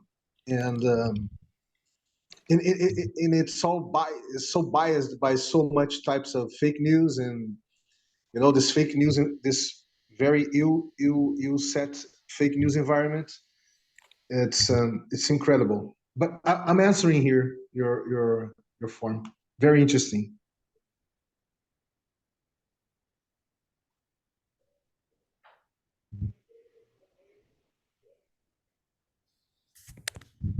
Yeah, that's the time code of the video you're talking about, where Stephen starts to describe that. And it's very much in process. It's in progress, right? It's not like a done system framework thing. It's really very beginnings of the exploration of a new way to look at a lot of things around community organizing and what have you. And I thought that was a really good analogy. I know we're trying to sort of wrap up, but Lauren, you pointed to a movement idea. I remember reading somewhere about there was an article by one of the early kind of pioneers, I think, in environmental movement, and they were speaking to like Rachel Carson's Silent Spring and early days of environmental movement. And they pointed out that there used to be these separate movements. There was this group focused on save the whale, and this group focused on save the rainforest, and this group focused. And it was as time went on, people started to see the commonality, and then there became sort of the environmental. There became a larger umbrella, a bigger tent, and that unified a lot of these groups that had been really, working alone or isolated or not kind of seeing each other as working towards the same direction. I think you're right. That's kind of what's going on. So when people talk about commons, I think that for some people that's like, oh, that's your issue. That's one issue there. And then someone else says, well, I'm interested in responsible technology. Oh, that's your issue. That's another issue. Or I'm interested in peer-to-peer. Oh, that's your. Well, so there is not yet kind of that larger understanding of how these things are connected and complementary, and can help to bring some collaborations together that would help, I think, a lot of different groups, right? So yeah, I think we're not communicating those shared and complementary and joint interests very well again. Yeah, clearly very not advanced signaling processes. And I think that's what we're missing, like the signaling, how to signal each other. Yeah. And again, restating it for like the 10th time, I think that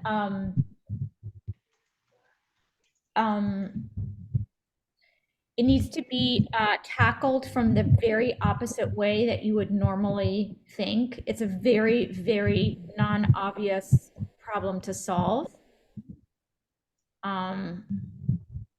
So using, there was,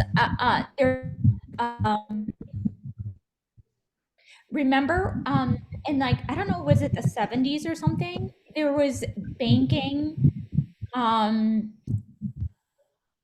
you know, there were a bunch of banks who wanted to do credit cards because they were like, oh my God, this is going to be so much money. But it was really hard to implement because everyone wanted their own bank, like Bank of America, US Bank. They didn't want the competing bank to own the credit card technology and take over the space.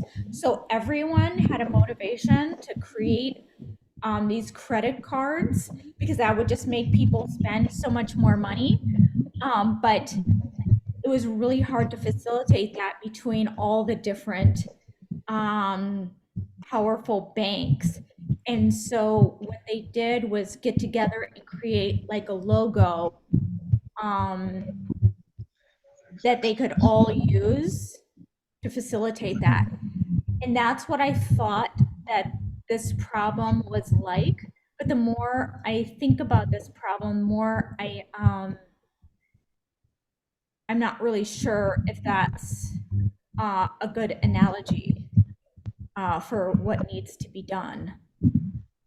Yeah, and I almost think like if we think about this in the oasis, we need an oasis. We need a Burning Man, and we need to be able to create some kind of like ceremonies and have a play space for people to come and play and share customs and stuff like that. Where it's like a tent city where you come and set up your tent and socialize and have ceremonies around fires into the night. I think that's a better metaphor and way to think about Laurie, it. I already sent to you the answers. Okay. Thank you. Yeah, it's done.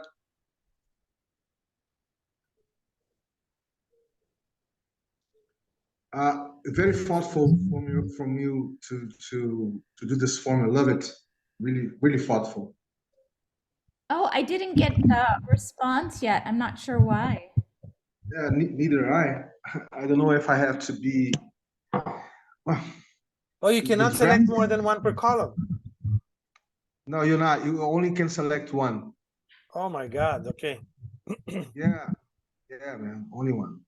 I didn't get a response. I mean, I can't see. I didn't receive it from my end. I'm not sure why. Yeah, but I'm going to give you guys so you guys can see what I answered. So let's go. Here we go. I'd love to just see it. Yeah, here it is. No, these are two per column. You didn't send it. That was my problem too. I didn't send it. It's red. Of course. What I'm talking about, man. I sent it, TV. I even suggested a question. Please don't select more than one response per column, not per row. Oh gosh. Oh, that's why I could send. Oh. Yeah, me too. Me too. I was about to send. I clicked and I said, how come it doesn't work? So is that on purpose, Lauren, or you configured the survey? Oh, Yeah. I'm sorry. What did you say?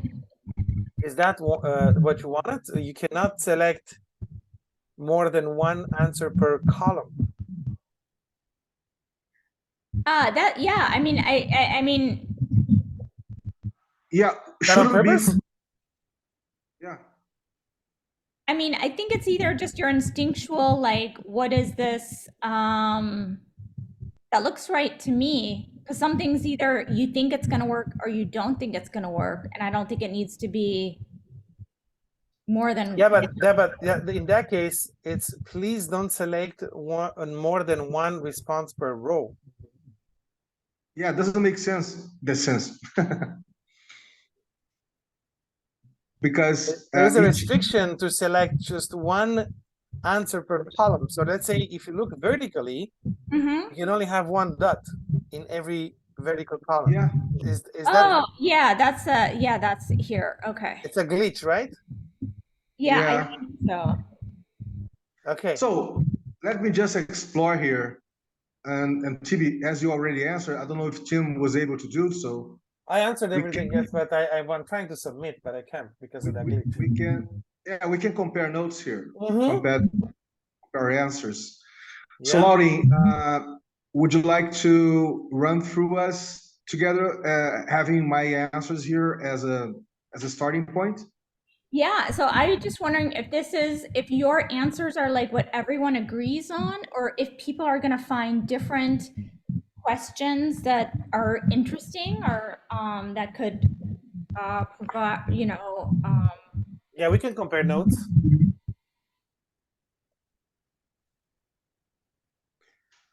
So So, how do you guys want to do this? I can read the question and say you're visualizing the answer, right?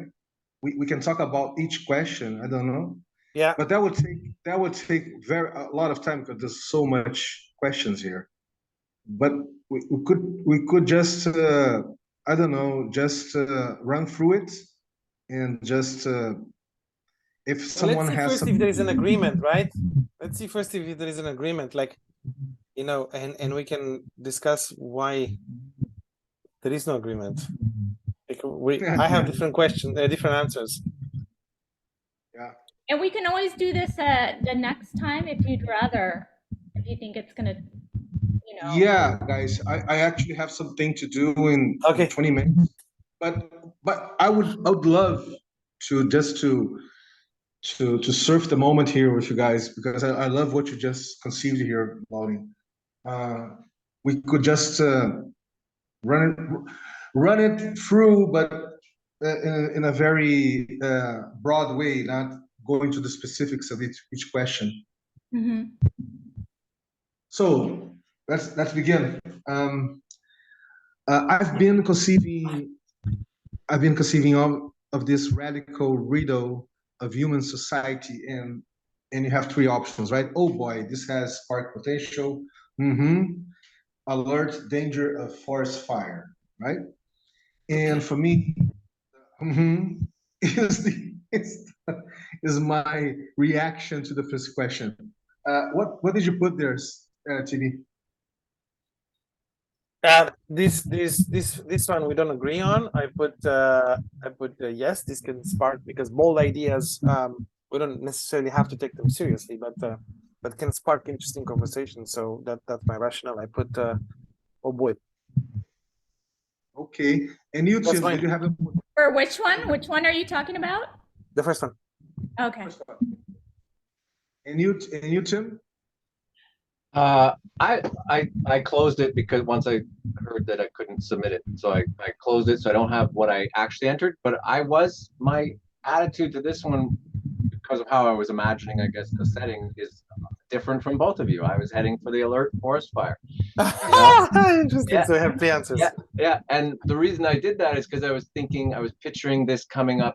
I was trying to imagine the setting that Lauren set up at the top, which I imagined as some kind of like a discussion. Yeah, how is it described? A cross-domain creativity lab, highly diverse. Oh, actually, okay, no. Yeah, I was picturing when I read that, I imagined something a little different from that. So I'd be a little warmer to this one now that I really read the setting. I was picturing more of a more directive kind of projecty type collaboration-y setting. But no, I kind of lean towards actually Tiberius on this one, in that sparking creative ideas, really diverse group. Probably would be a good opener to hear some of these bold visions. I was more in a getting stuff done mind, and I was thinking like that could just kind of divide people. But yeah, no. Yeah, and I will answer why I hit. I hit because who actually are doing some radical redo of human society is actually doing some radical redo of human society in the run. It's not really conceiving it. You see the conceptual dynamics comes later. And so you're actually doing it. You're immersed. You're totally immersed in it. So that's my take on it. That's why I put. It's like a bullshit thing. Yeah, it's all in the mind kind of thing, and it's not being held up to reality well enough. Now you got it, Tim, Tibi. So let's explore the second one. I don't know how, who needs to hear this, but my answer is again. So I like that one. I thought that was a helpful opening, partly because it didn't isolate or identify anyone, but it raised an issue that someone felt could be important, but didn't want to personalize it. And if they have an intuition or instinct that it's needed, then I think it could be helpful that they express it. That's, just to let you know, give you a background, that's a TikTok prompt. And people say that on TikTok. And then they use that as a prompt to give a lesson learned that they've learned that they'd like to spread with others. So for me, it always, when someone says, I don't know who needs to hear this, it's always like some really personal stuff that someone had, like something they've been through and learned a lesson. And I think it always leads to something that I don't know. Like an insight. Yeah. Or it's too individual. Is it too individual for them, Lauren? You mean? No, it's when someone does that on TikTok, I don't know who needs to hear this, but and then they give it's like some kind of advice, general advice to people, but it's always based on a really personal lesson that they've learned. And are you allowed to say which column you land on here? I mean, of course, I think every one of these has, oh boy, spark potential, because that's why I put them on there. So those are my sparking ideas. Okay. Cool. And what I'd like to know is there anything that we all agree on could lead to a spark that we think like that have more synergy behind them? Okay, right on. Yeah, so much I can say on this, Claudine. Just to begin with, when you say this out loud, like I don't know who needs to hear this, but you're almost saying this on a broadcasting setup, right? One for many, right? Because you don't say, yeah, you could say this in a family reunion, a physical one, like you're having, I don't know, dinner, those those Sunday dinners or Sunday luncheons, and everybody's eating and you say, I don't know who needs to hear this, but yeah, it could work that way. It could spark something. But besides that, in a broadcast, as you conceived in TikTok, in a broadcast, this for me has a more relationship to the ego. It's like the ego talking, ego that needs attention. It's more for me than other thing. But I don't know how you, TB and Tim, would react to that. But in my understanding, I didn't think about TikTok, but I thought about a broadcasting dynamics, right? One for many. So.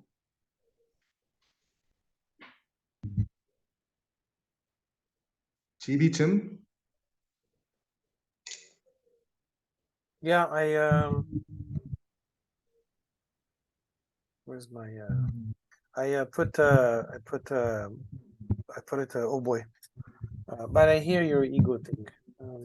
Yeah, I was just making a joke there about the potato salad thing. Just that sometimes I think what I thought you might be pointing to, Vinicius, was sometimes in a setting someone can say that and it's obvious who they're talking about and what they're talking about. I don't know who needs to hear this, but Uncle Bob just took a huge spoonful of potato salad. Something like that. But so your answer is, oh boy, danger. No, I think it sparks potential. I think it's generally okay, but yeah, of course it could be misused by someone for sure.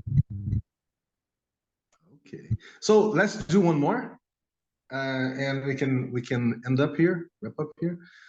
Let me just talk about my special interests until you give me obvious hints to pass the mic.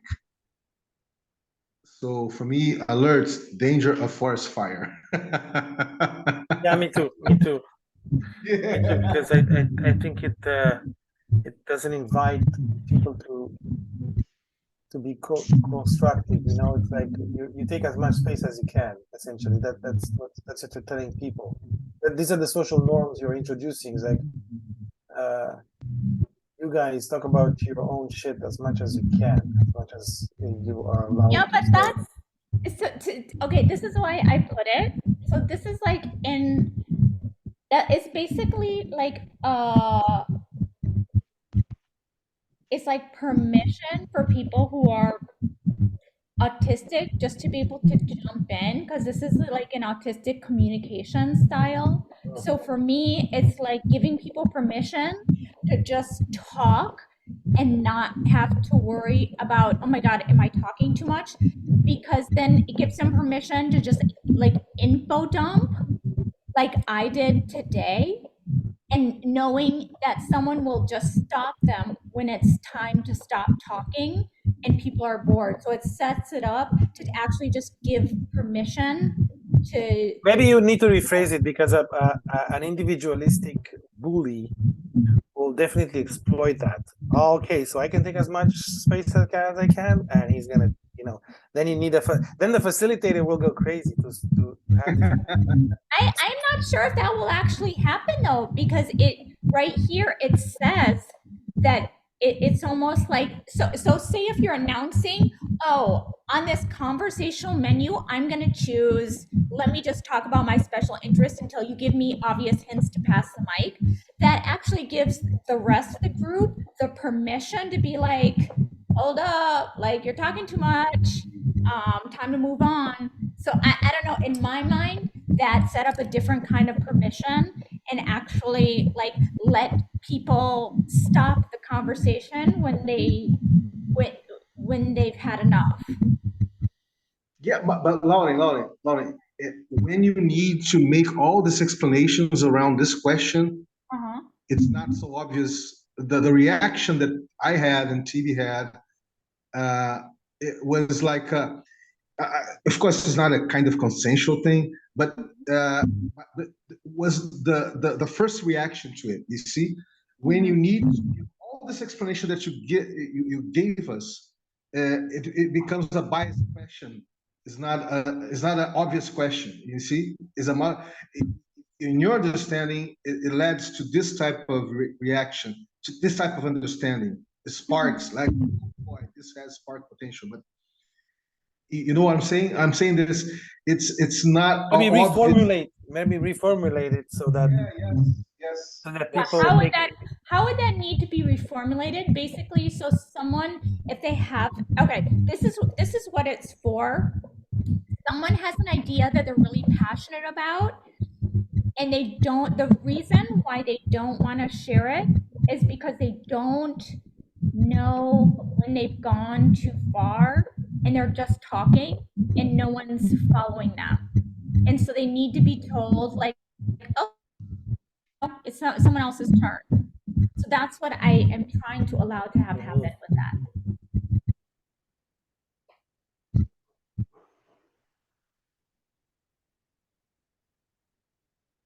Yeah, I understand the meaning, but it's not what I understood from the phrase. So yeah.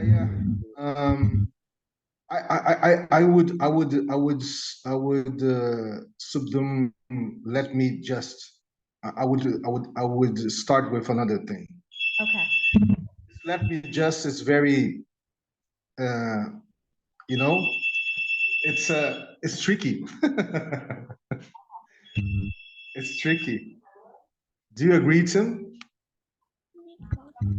Yeah, and just Yeah, I think one principle that kind of comes to mind is on this one is maybe minimize, take steps to not set up potential for misunderstanding or demanding that someone feel comfortable to say stop talking now, or sort of minimize the sort of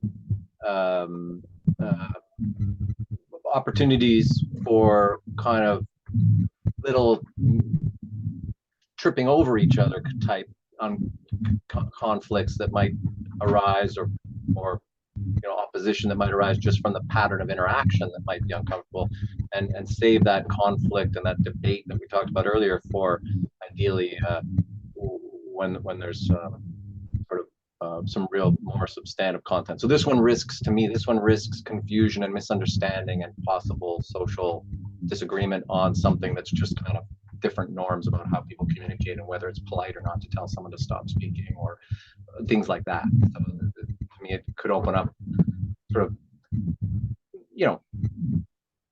some kind of, I don't know, confusion or disagreement that's not necessarily productive. So you all agree potential forest fire? Yeah, I think something like that.